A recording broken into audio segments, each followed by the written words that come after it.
Franco e Salazar.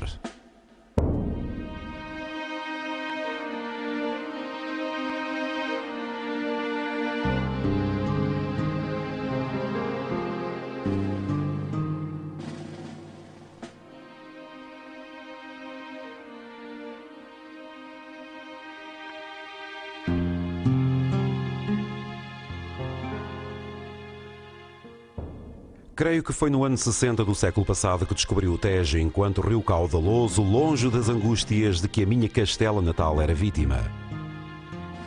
Foi aqui em Lisboa, a quando da visita a Portugal do nosso grupo de rapazes da Frente da Juventude. Portugal, um país ibérico, o país vizinho do qual paradoxalmente nada conhecia. Éramos países irmãos, diziam-nos uma vez e outra naquela época os dirigentes políticos de Espanha e Portugal, Francisco Franco e António de Oliveira Salazar. Mas a expressão nada significava. Quais eram as razões dessa situação? E qual era a verdadeira natureza das claramente complexas relações entre Franco e Salazar?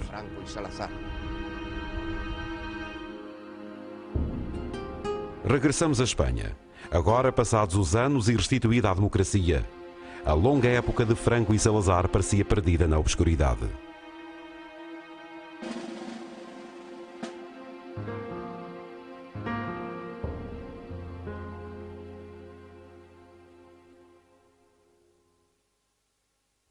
Professor Soares, como eram Franco e Salazar?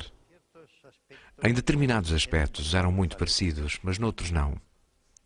É preciso ter em conta que António era catedrático da universidade, enquanto Francisco era militar, sendo que ambas as formações moldam o caráter. Em contrapartida, e na minha opinião, coincidiram em 3 pontos essenciais. Primeiro, ambos os seus países necessitavam de um regime com autoridade. Tal não é o mesmo do que um regime totalitário, já que submete o Estado ao poder de um partido, enquanto o autoritarismo implica a submissão dos partidos ao poder do Estado, algo que os dois fizeram de forma paralela. Também coincidiram, e daí nasceu o Pacto Ibérico, na necessidade de salvaguardar a Península Ibérica da Segunda Guerra Mundial. Não estavam muito seguros de que o conseguiriam fazer, mas no final ambos o lograram.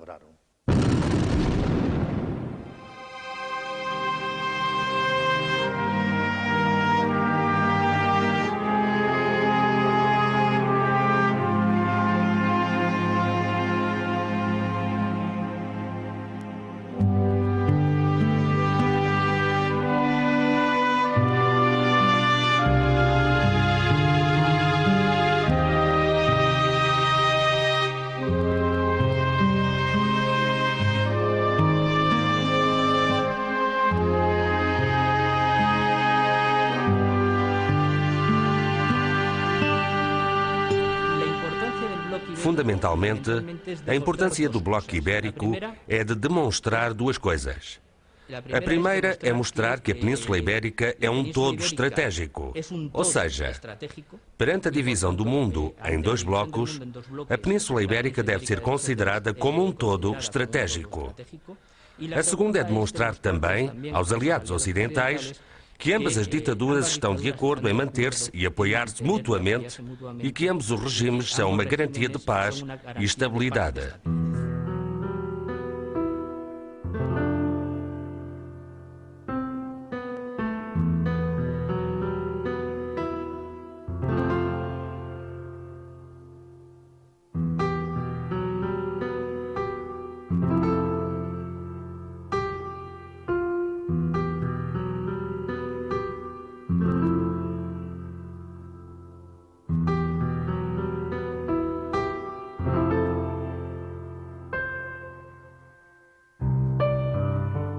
Bom, eu conheci muito melhor o Dr. Salazar do que o generalíssimo Franco, com quem, aliás, conversei mais que uma vez.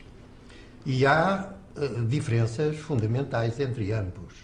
O Dr. Salazar era um académico, habituado à vida de gabinete, aliás, com um pouco convívio, designadamente com o ultramar, que nunca tinha visitado, mas era um académico universitário. O general Franco era o general mais novo da sua geração na Europa, um homem que tinha comandado tropas, tinha combatido, tinha comandado a guerra civil espanhola. Portanto, eram dois homens com perfis completamente diferenciados.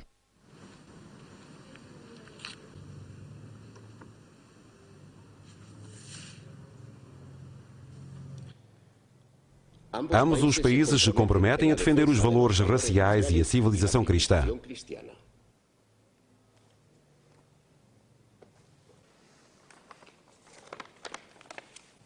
O generalíssimo Franco e o ministro dos Assuntos Externos, Serrano Suñer, reuniram-se em Sevilha com o chefe do governo português, Oliveira Salazar.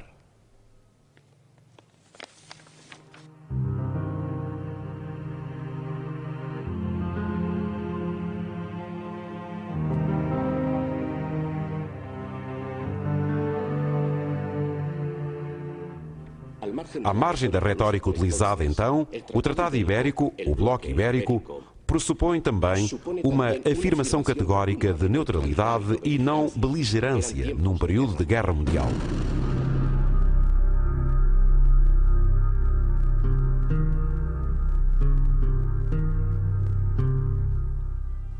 Conscientes da importância estratégica da Península Ibérica e depois de Franco ter disponibilizado 1 milhão de voluntários para defender Berlim, pediu a Oliveira Salazar que servisse de mediador com os aliados. De facto, cada encontro corresponde a um período específico, que exemplifica como iam evoluindo as relações entre os dois países. Por exemplo, o primeiro, na década de 1940, está intimamente ligado à evolução da Segunda Guerra Mundial. O que pretendiam discutir nesse encontro de Sevilha era a necessidade de que a Espanha se mantivesse neutra e a garantia de Portugal de que não vai permitir que as tropas britânicas entrem na península. Ou seja, era um elemento fundamental e há um encontro entre os dois ditadores precisamente para abordar esses temas. Seja como for, o Pacto Ibérico, o Bloco Ibérico, foi sobretudo uma aliança de ajuda mútua que simbolizou, pelo menos aparentemente, as relações, a cumplicidade em questões fundamentais entre aquelas duas figuras, Oliveira Salazar e Franco, tão opostos na forma de agir e na formação. O Pacto Ibérico foi uma declaração de caráter geral, uma espécie de intercâmbio de favores num determinado momento histórico muito concreto. O momento em que os aliados começaram a vencer a Segunda Guerra Mundial.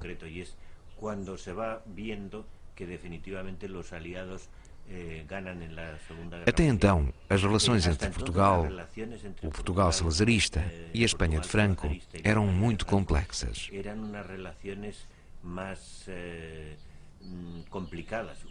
Num dado momento de 1940, quando Hitler esteve em vantagem, houve a sensação de que a Falange queria mais ou menos mediatizar Portugal. Em alguns encontros que Serrano Suñer tem quando visita a Alemanha, sugere a Hitler que um país tão pequeno como Portugal não faz sentido numa grande configuração europeia. Então Salazar apercebe-se de que enfrenta um perigo. Mantém a sua posição neutral durante a Segunda Guerra Mundial, mas teme um vizinho que é demasiado para o eixo. A situação muda a partir de 1943, quando os aliados conquistam o norte de África. Franco começa a ter dúvidas e que medida, que atitude toma para se aproximar dos aliados? Estende a mão a Salazar. Ambos nasceram no final do século XIX, Oliveira Salazar em 1889 e Franco em 1892. Durante um período de cerca de 40 anos, dominaram a velha Ibéria com os seus regimes ditatoriais e autoritários moldados à personalidade de cada um. Apesar de salazarismo e franquismo serem os dois regimes mais parecidos na Europa dos anos 30, ambos devem o nome não a qualquer movimento, não a qualquer partido, mas ao nome dos chefes, são, por conseguinte, duas ditaduras pessoais e duas ditaduras de governo e não duas ditaduras de movimento, como foi o caso do fascismo italiano ou do nazismo alemão. Apesar destas parecenças, apesar de serem, além do mais, duas ditaduras conservadoras e não duas ditaduras de modernização ou de mobilização ou de expansão, como foram as demais ditaduras que referi, contudo, há diferenças assinaláveis entre salazarismo e franquismo. Desde logo no que diz respeito à origem de ambos os regimes.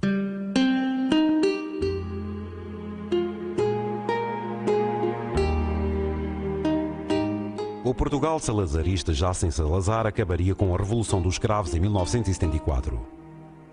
Praticamente um ano depois, em novembro de 1975, em Espanha morre o ditador e a ditadura.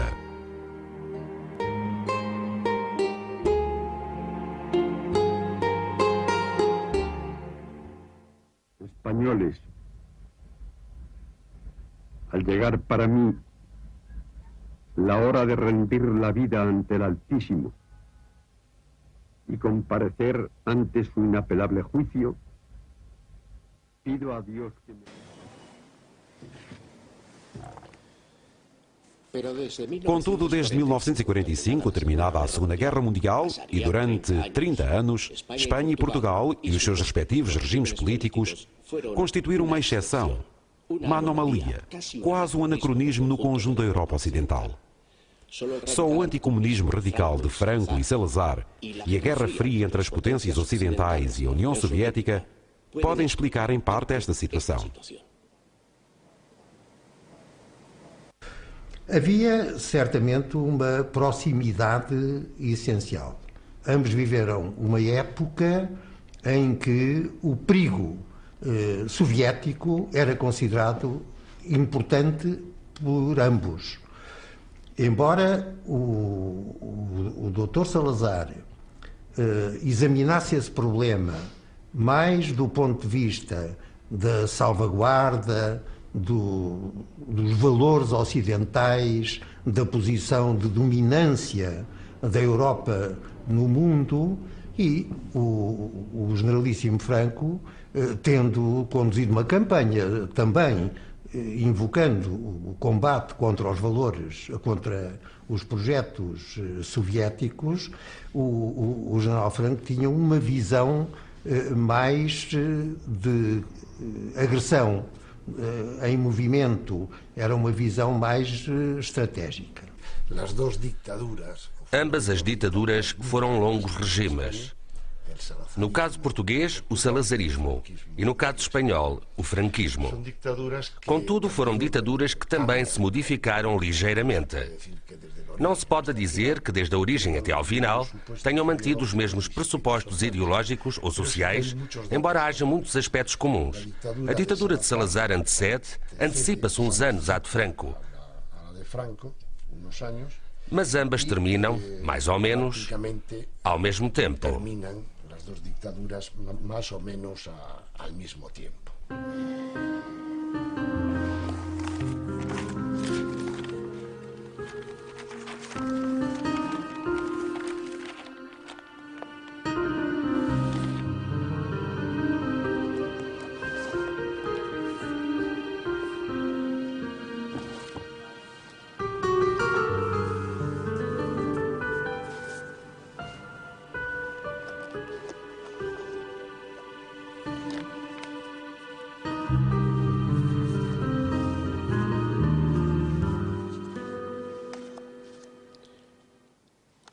Será que, pelo menos no início, o professor universitário Salazar e o militar Franco, cujo pragmatismo era célebre, partilhavam a mesma ideologia? Pensamos que sim. Porém, teríamos de remontar a Charles Maurras, o político francês, que em 1899 sacode a França com o processo Dreyfus e, em torno do jornal L'Action Française, cria um movimento político que se opõe à democracia liberal, propondo a monarquia tradicional, a integridade católica e o conservadorismo. Tal política foi assumida pelo integralismo português de António Sardinha, que qualificaria Maurras como mestre ilustre do pensamento contra-revolucionário.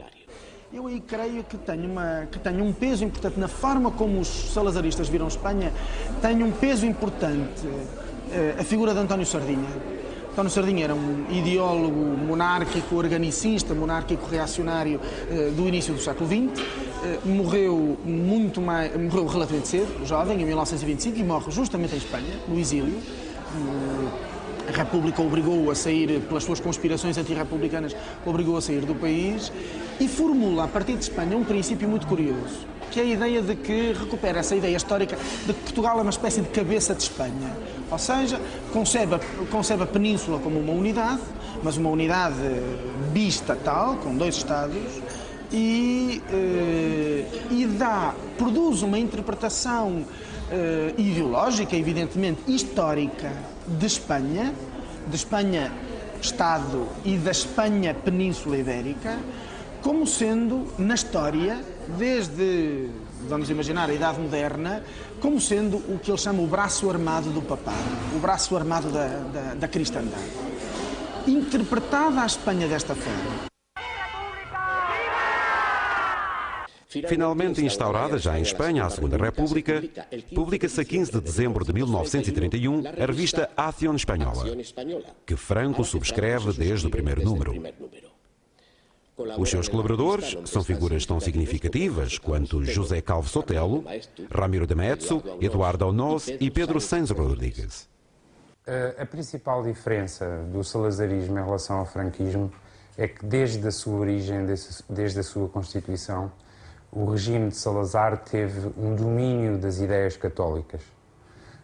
O catolicismo social, sobretudo bebido nas encíclicas de Leão XIII, foram nessa altura uma tentativa de alternativa na Europa, por um lado ao totalitarismo nazi-fascista e por outro lado ao totalitarismo comunista. E tinha a sua expressão equivalente nessa altura em Espanha, Gil Robles, que da mesma maneira se inspirava no corporativismo católico. Então há uma diferença essencial, que enquanto o franquismo teve de evoluir no pós-guerra civil para uma vitória, uma diminuição da influência da falange e dos pró-fascistas no regime espanhol e uma influência mais forte dos católicos, em Portugal essa situação estava resolvida desde a sua origem, porque o próprio Oliveira Salazar foi um homem cuja ascensão ao poder foi apoiada diretamente pelo Papa Pio XI. Enquanto em Espanha podemos falar de um nacional-catolicismo, onde o catolicismo foi consagrado como religião de Estado, onde o chefe de Estado tinha por obrigação ser católico, onde os bispos tinham representação nas cortes, em Portugal nada disso acontece. Em Portugal vigora um regime de separação entre o Estado e a Igreja. Claro que de estreita colaboração entre Estado e Igreja, mas formalmente o regime é regime de separação. Em Portugal o que existe é um regime liberal e parlamentar, mas não é exatamente democrático. É extremamente instável, sobretudo depois da Segunda Guerra Mundial. Na fase final converte-se numa ditadura relativamente branda, em que o número de penas de prisão, mais do que o número de mortes, é escasso, em que o exército é um elemento colaborante, mas cujo ditador é, no fundo, um professor de direito administrativo, como era Oliveira Salazar, proveniente do mundo católico, não tendo que ver com os militares.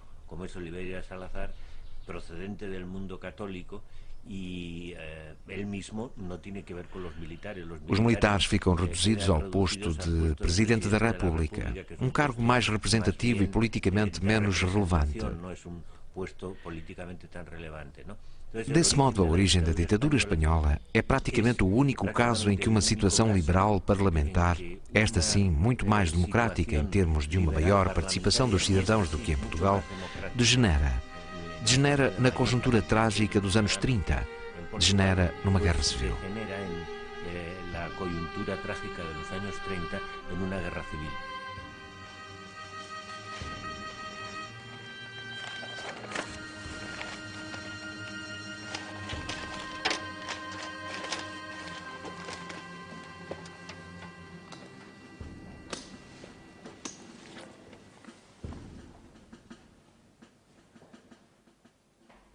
E como eram Franco e Salazar? Também em relação à origem do poder, eles tinham diferenças, porque o generalíssimo Franco considerava que o poder tinha uma origem divina, ele considerou-se regente de Espanha pela graça de Deus. O Dr. Salazar entendia que o poder vinha da vontade do povo, embora tivesse um conceito dessa vontade diferente da democracia europeia.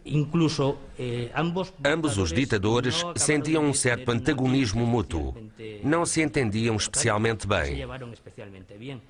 Os jornalistas que participaram nos seus encontros dizem, por exemplo, que Salazar não gostava muito de vir à Espanha. A viagem de automóvel era péssima, a comida era muito gordurosa e provocava-lhe problemas intestinais. Eram pequenas coisas cujo significado real era o de que nunca houve uma relação pessoal, íntima, entre as duas figuras. Creio que o contacto entre os dois era marcado por uma certa cautela. Mas quanto à concepção da origem do poder, não há nenhuma coincidência entre as percepções do generalíssimo Franco e as percepções do académico, professor de Coimbra, que era o Dr. Oliveira Salazar.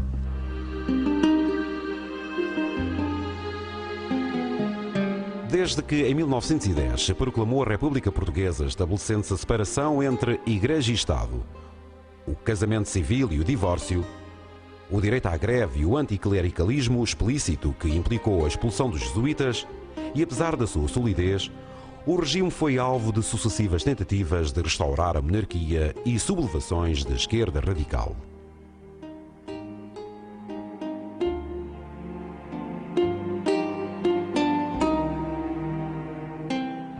A uma situação tão delicada juntava-se a frustração nacional provocada pela participação de Portugal na Primeira Guerra Mundial e pela catástrofe da Batalha de Lalize. A situação política tornou-se insustentável e aos sucessivos assassinatos políticos, aos quais também não escaparam os fundadores da República, sucedeu-se o caos económico.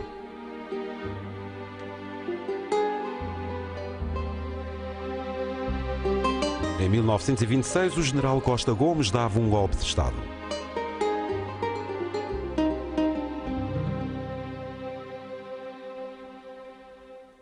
Nesse mesmo ano, Franco, com 33 anos, era promovido a general de brigada, convertendo-se no general mais jovem da Europa.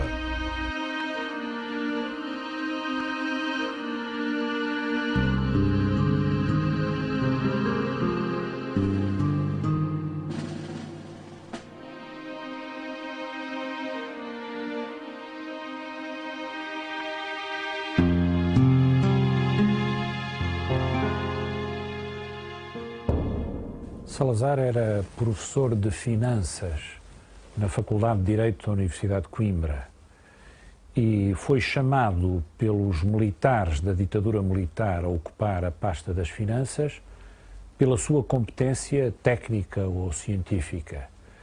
Mas não foi inocente esta chamada. Salazar tinha atrás de si já alguma carreira política, por um lado, porque fora candidato a deputado pelo Partido do Centro Católico em 1921 e fora eleito para o Parlamento e voltaria a ser candidato nas listas do Partido do Centro Católico em 1925. Aliás, Salazar era já considerado na altura o ideólogo do Partido Católico. Por outro lado, Salazar, antes de ser chamado ao governo, publicou no jornal católico Novidades uma série de artigos acerca da crise financeira do Estado. E dessa maneira chamou as atenções sobre si e sobre as suas propostas. De maneira que quando em 28 recebe esse convite, que aliás já lhe tinha sido dirigido em 1926, 2 anos antes, mas que ele aceitou apenas por 3 dias, ao fim de 3 dias regressava a Coimbra por reconhecer que não havia ainda condições para poder governar eficazmente. Quando é chamado em 28, aceita e inicia uma colaboração não apenas técnica, mas também política. E rapidamente se vem a impor como não apenas um técnico de finanças, mas como um político de grande ambição e de grande projeto para Portugal, e é isso que explica a sua ascensão posterior a Presidente do Conselho de Ministros.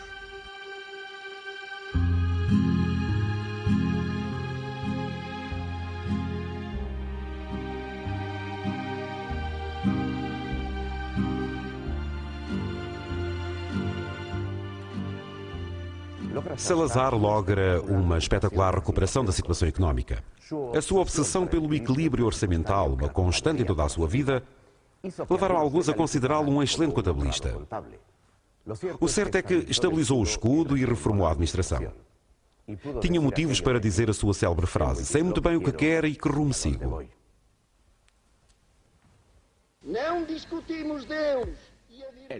Em 1932, Salazar é nomeado Presidente do Conselho de Ministros. Nasce o Estado Novo. E o seu prestígio. Não discutimos a família e a sua moral. Não discutimos a glória do trabalho e o seu dever.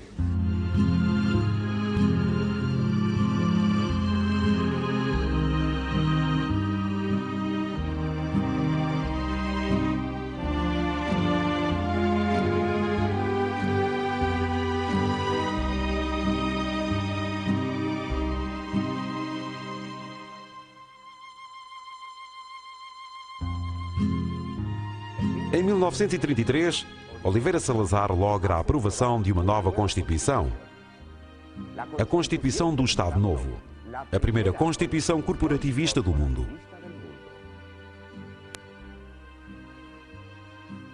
Tratava-se de uma Constituição presidencialista, mas ao contrário de Franco, Salazar nunca assumiria a presidência do Estado. Estabelece um sistema bicameral, a Assembleia Nacional e a Câmara Corporativa. Dissolve os partidos políticos. Estabelece um partido único, a União Nacional, previamente fundado em 1931, e proíbe as greves. Para Oliveira Salazar, a existência de um governo marxista em Espanha pressupunha um risco grave de contágio que implicaria a perda das colónias e o princípio do fim da independência portuguesa, sempre ameaçada, secularmente ameaçada, sob o ponto de vista do nacionalismo português pela presença de Espanha.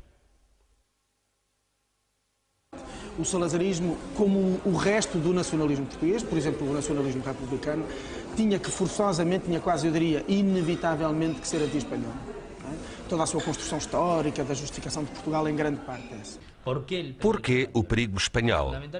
Fundamentalmente porque ao longo de toda a história, desde pelo menos na época contemporânea, Espanha teve uns impulsos anexacionistas e Portugal uns impulsos defensivos face a esses estímulos de anexação.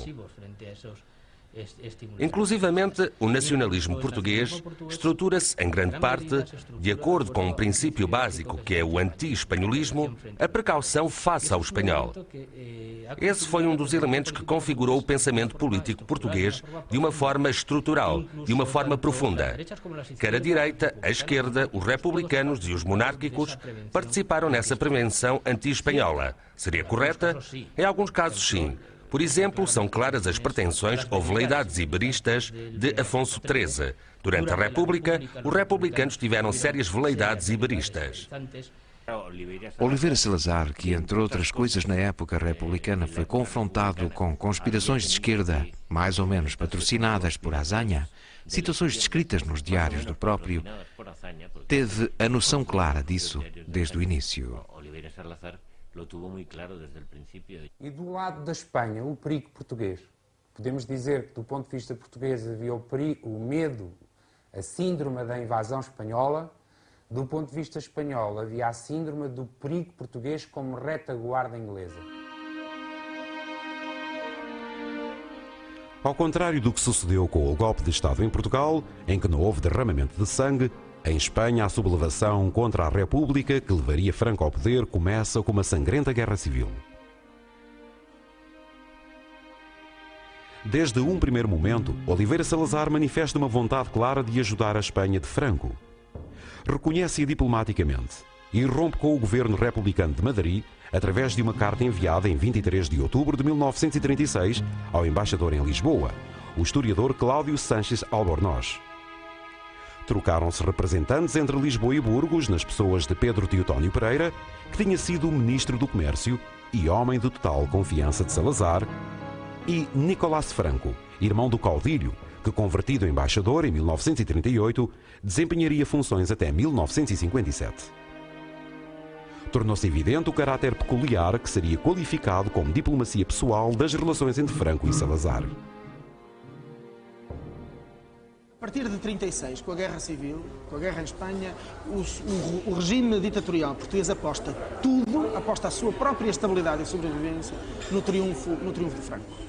E como é sabido e estudado, fundamentalmente lança-se em todo o tipo de operações para ajudar militarmente, logisticamente, financeiramente o golpe militar de Franco em o chamado alzamiento espanhol. Ao fim de algum tempo, deu-se conta que estava, evidentemente, a apoiar uma das formas mais agressivas contra Portugal, contra a independência portuguesa, do nacionalismo espanhol. Não se sabe exatamente que tipo de ajuda real foi prestado em homens, em material. Nos seus discursos, Salazar dizia que a Guerra Civil Espanhola também era a Guerra de Portugal, ou seja, sentia-se completamente implicado. A nível das declarações, de apoios, não podemos esquecer que a polícia portuguesa repatriava qualquer republicano que entrasse em Portugal. Basta recordar o caso de Miguel Hernández, o nosso grande poeta. Ao mesmo tempo, facilitava muitos dos contactos de elementos do regime franquista com determinados setores, por exemplo, com os norte-americanos.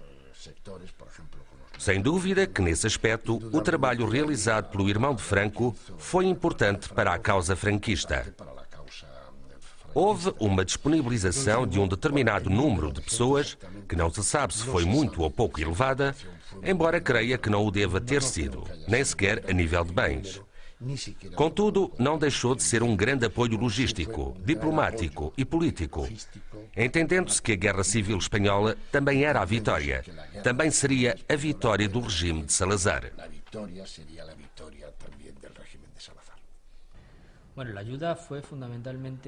A ajuda consistiu fundamentalmente em... Houve voluntários portugueses, mas a principal ajuda foi logística, como, por exemplo, os aviões que a Alemanha enviava e que chegavam a Lisboa eram desmontados e seguiam para a Espanha.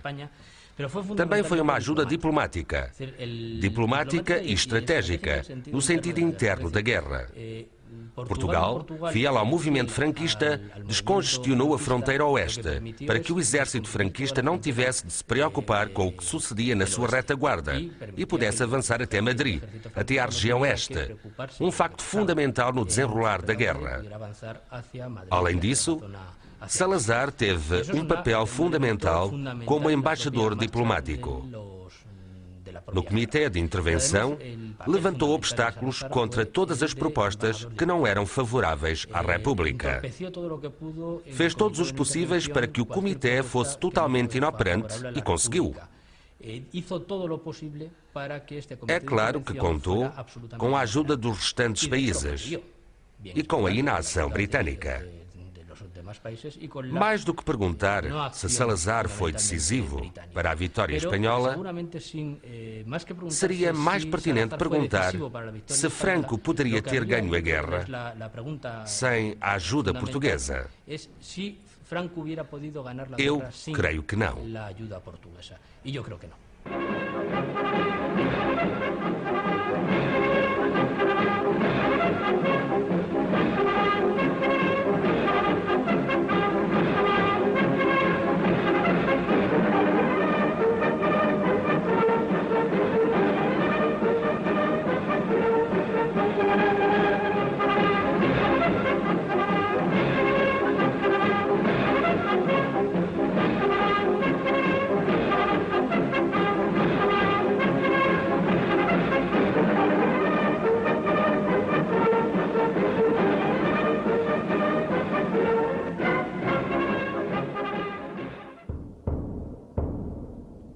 Com o triunfo de Franco, Oliveira Salazar declararia: "Está claro que vencemos."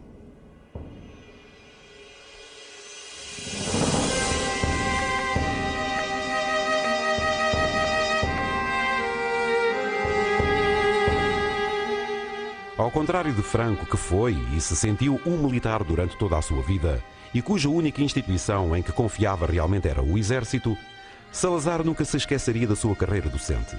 Foi desta universidade que saiu uma boa parte dos seus colaboradores mais diretos, dos seus homens de confiança, dos seus tecnocratas.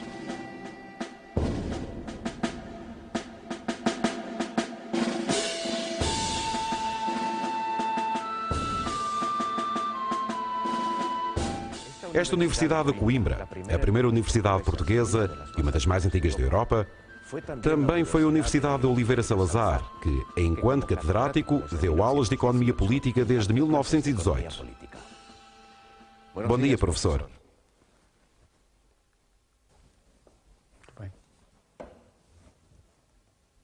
Professor, nesta ancestral Universidade de Coimbra, símbolo da Universidade Portuguesa, teria lugar um ato singular celebrado com a solenidade exigida pela tradição universitária, a investidura como doutor honoris causa do General Franco.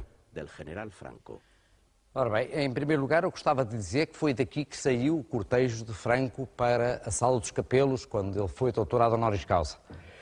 Salazar não estava presente, nem sequer o nosso Presidente da República, Marechal Carmona. Isto talvez queira mostrar todo este distanciamento que Salazar tem em relação aos factos que se iam passando quando uma personalidade importante vinha a Portugal, e, num caso concreto, a Coimbra ou outro lugar qualquer.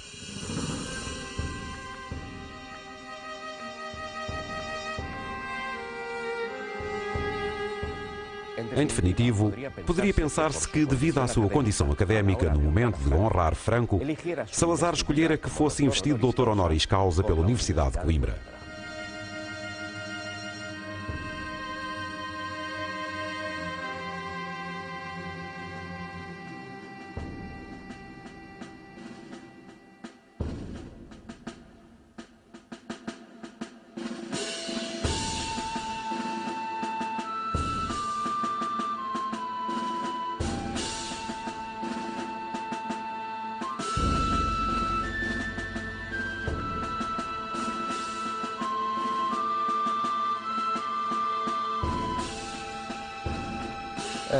Bem, em primeiro lugar, gostaria de dizer que Franco foi doutorado aqui nesta sala, que nós chamamos a Sala dos Capelos.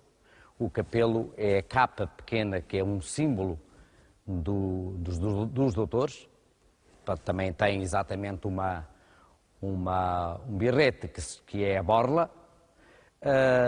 Pois este doutoramento deu-se no dia 25 de outubro de 1949. Franco foi apresentado, apadrinhado, se quiserem, pela primeira figura da Igreja Portuguesa, que era professor da Faculdade de Letras, o professor Manuel Gonçalves Trajeira, ou Dom Manuel Gonçalves Trajeira, cardeal patriarca de Lisboa, que era professor aqui na Universidade de Coimbra.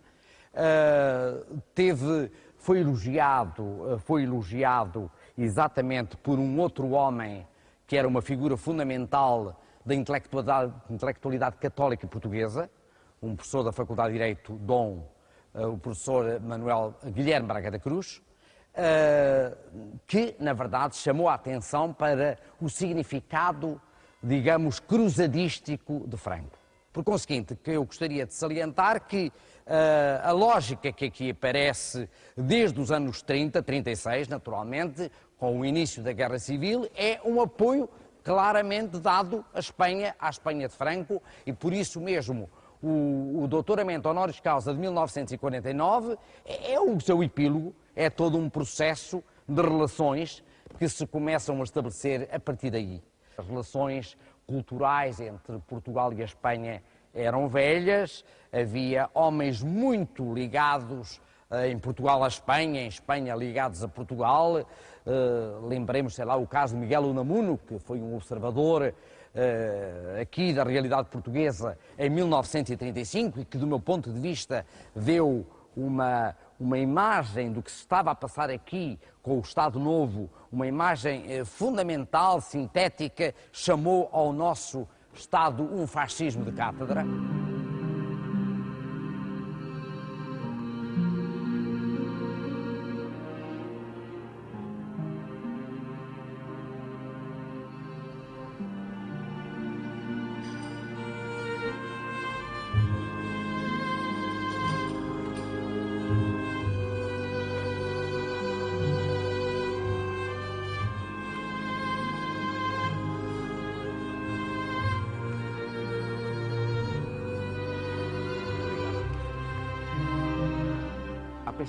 Apesar de Salazar ter afirmado: nós e Espanha somos dois irmãos com casa separada na península, tão próximos que podemos falar-nos pelas janelas.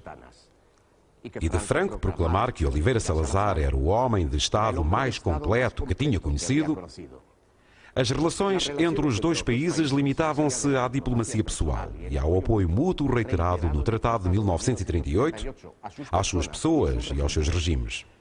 Na verdade, o contacto entre espanhóis e portugueses era mínimo. Por exemplo, os intercâmbios culturais e científicos eram muito reduzidos. Há um facto, há um fenómeno de base que é a prática ausência de experiência de vida, digamos assim, de intelectuais portugueses em Espanha, sobretudo a partir dos anos da Segunda Guerra Mundial, não é? E até mesmo, evidentemente, durante a Segunda Guerra Mundial. Eu diria que praticamente até aos anos 70, até à transição espanhola, até ao fim do franquismo, a Espanha é, para os portugueses, para os intelectuais portugueses, dentro das condicionantes, evidentemente, de qualquer grupo restrito de pessoas como são os intelectuais, a Espanha é uma espécie de deserto. Não é? Uma das imagens que quase tinha, que, em minha opinião, muitos deles partilhavam sobre Espanha é a Europa começa nos Pirineus.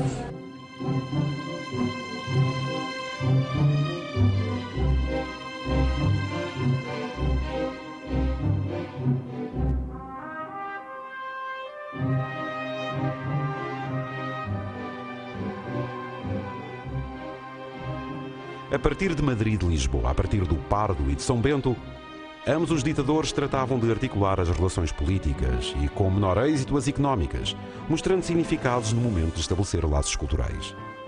De qualquer modo, ao dualismo ibérico a que doutrinalmente se aspirava em certos setores do regime espanhol, os lusitanos contrapunham tenazmente um firme nacionalismo que preservava a soberania portuguesa.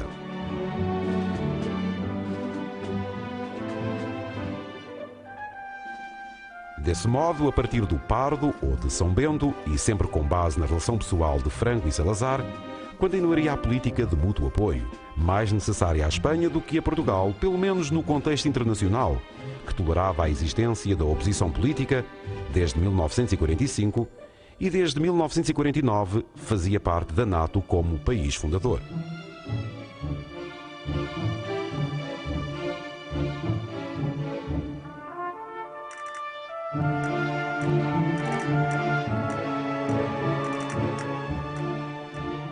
Entre a realidade e a retórica, as relações entre a Espanha franquista e o Portugal salazarista, por vezes imersas em clamorosos silêncios, mas continuamente pautadas por visitas e intercâmbios de personalidades, em grande medida com duvidosos resultados práticos ou políticos, estiveram sempre ao serviço da mútua conveniência de ambos os regimes.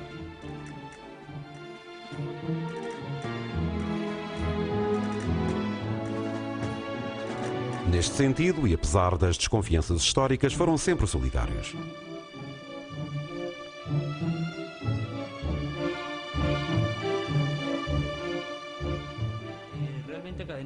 Creio sinceramente que cada encontro corresponde a um período específico, exemplificativo da forma como iam evoluindo as relações entre os dois países. Por exemplo, o primeiro, nos anos 40, está intimamente ligado à evolução da Segunda Guerra Mundial.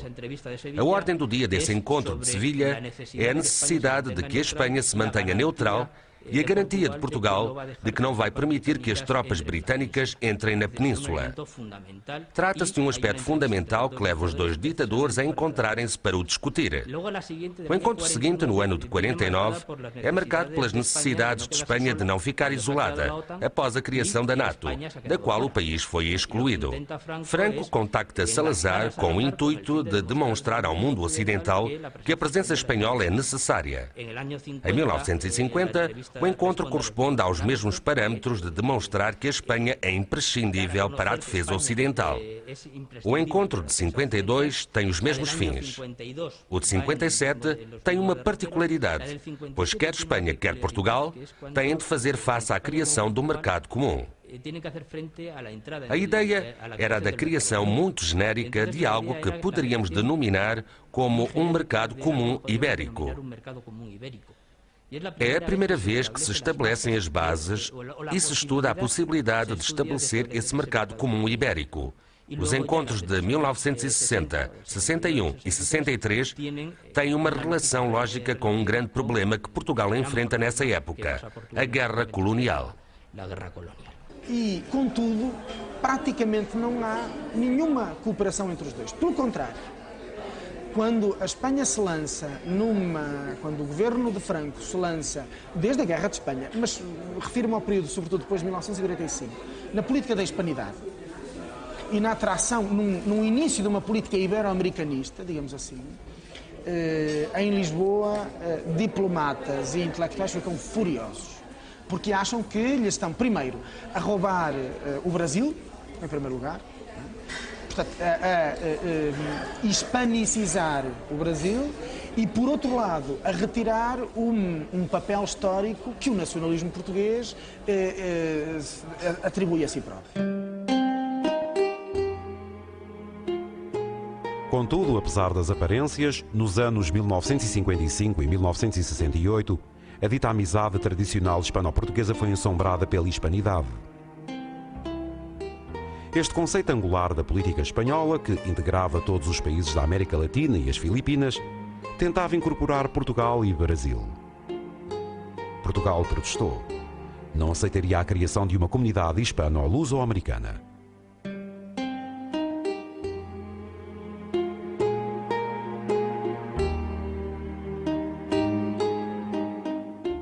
Começa o último ato desta história, com dois homens indubitavelmente singulares.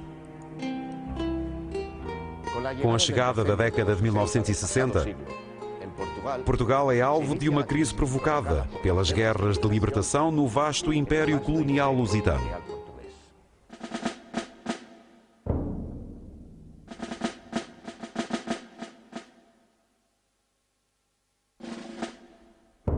Estes territórios, Angola, Moçambique, Guiné-Bissau e Cabo Verde, lograriam obter a sua independência entre 1974 e 75, depois de consumada a Revolução dos Cravos.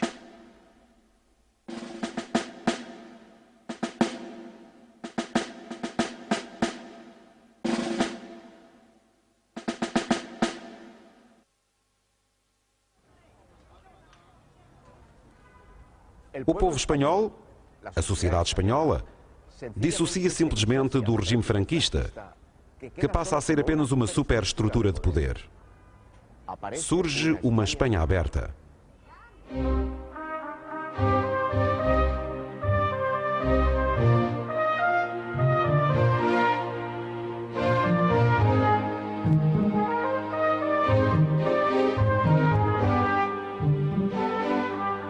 Em Espanha ocorre um fenómeno diferente, aparentemente inócuo. Hermanas, hermanas, usamos tijeras, usamos tintero, llevamos sombrero, quitamos lo malo, tachamos lo feo, borramos la injusticia en el mundo entero.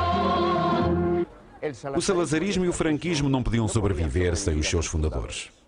Salazar institucionalizou o seu regime em apenas 18 meses e Franco nunca conseguiu fazê-lo, apesar das 7 leis fundamentais que promulgou entre 1938 e 1958.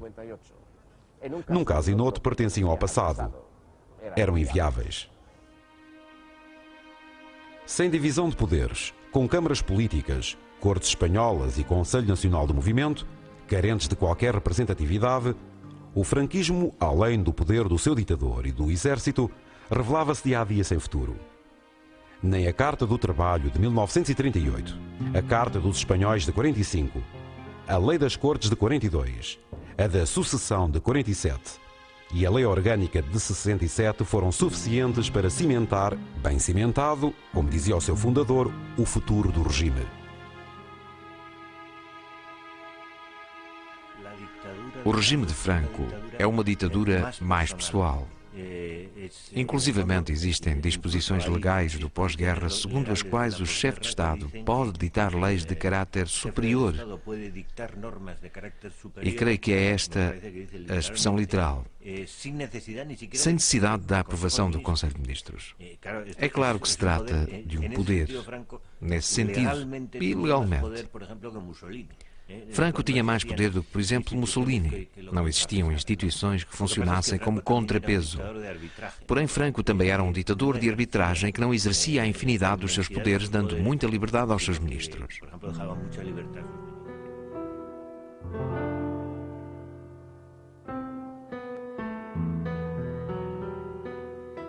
Nesses agonizantes momentos finais, um episódio sem precedentes capta a atenção mundial. Um militar português, Galvão, apodera-se diante de um comando em que havia alguns espanhóis do transatlântico Santa Maria. A sua intenção era dirigir-se a uma colónia portuguesa e às Ilhas Canárias, a fim de incitar levantamentos contra Salazar e Franco, que envia o cruzador Canárias no seu encalço. A aventura terminaria graças à mediação norte-americana. Os acontecimentos sucedem-se. Em 1968, Oliveira Salazar adoece, retira-se e é substituído por Marcelo Caetano. Em 1970 morre. Em 1973, o almirante Carrero Blanco é assassinado. Em 1974, em Portugal, um movimento militar realiza um golpe de Estado sem derramamento de sangue. A Revolução dos Cravos. O processo de descolonização é decisivamente abordado e inicia-se a recuperação democrática do país. Em 1975, o general Franco morre e a Espanha caminha para a liberdade.